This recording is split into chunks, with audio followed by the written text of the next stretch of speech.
12:26 po ng hapon, isang maganda, mapagpala, mapagbiyaya at makayos po na hapon sa bawat isa.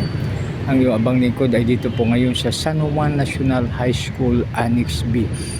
So ito po mga kaibigan, no? Ito po ay matatagpuan dito sa Pinaglabanan Street.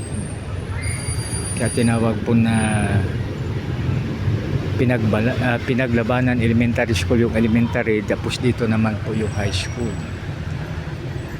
So ito po mga kaibigan, tahimik na tahimik, maraming punong kahoy, may mga mahugani.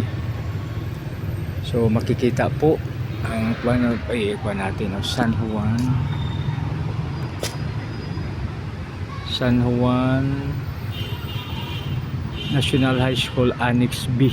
So ito po ang San Juan National High School Annex B. Sa muli, isang magandang hapon sa bawat isa. God bless us all.